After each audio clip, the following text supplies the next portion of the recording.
pinching, deadheading, and disbudding are a few terms that novice gardeners might be wondering, what exactly are we doing to our plants?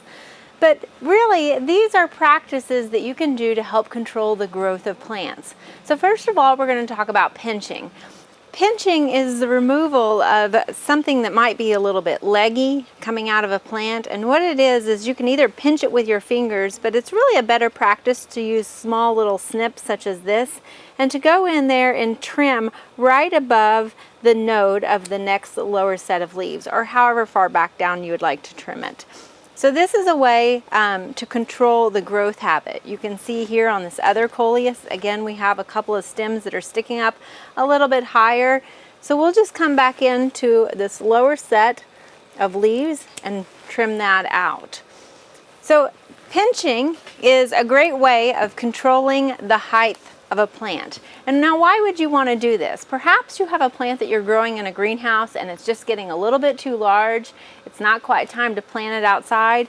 And so you can go ahead and trim it back by snipping out some of that growth.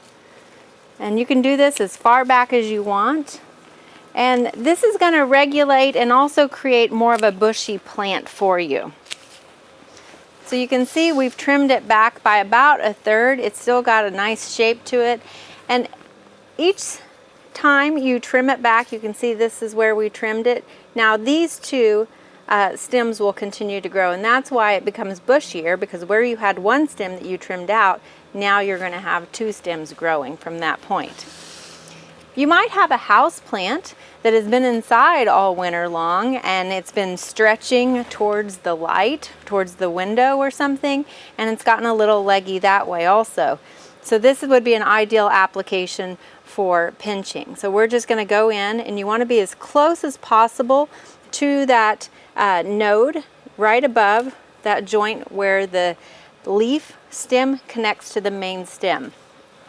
You can see above here where it got pinched back, and somebody did not pinch it back far enough. And this is not necessarily a major problem, but can lead to disease because this part of the stem is not going to produce anything for us. And in fact, it's just going to start to kind of die back. So we're going to go ahead and remove that. It also kind of creates a tidier look to the plant. Now, there's another situation where you might use deadheading. This is patchouli. It's an herb. You can see it got pinched back, and we're going to clean it up by pinching back those stems just a little bit more.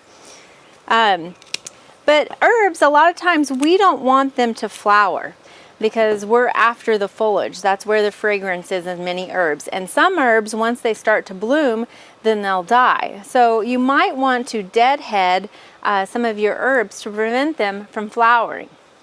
Here we have a geranium. Again, we're in the greenhouse. We're not ready to take these outside yet. So we're going to go ahead and trim back our flowers. This is called deadheading.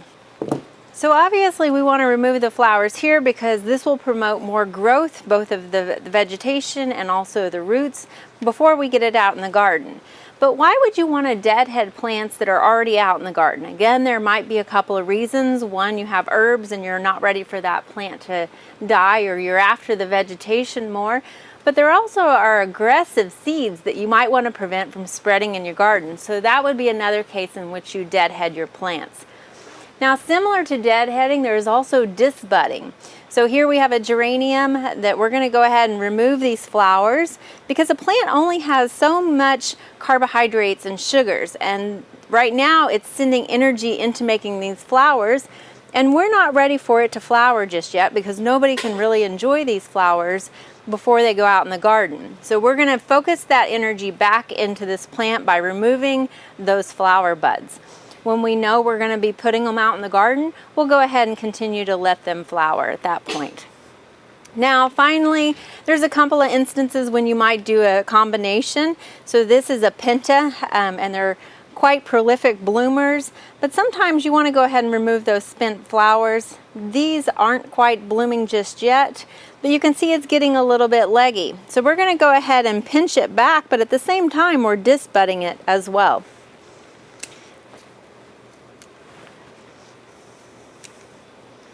So now we have a plant that's a little bit shorter.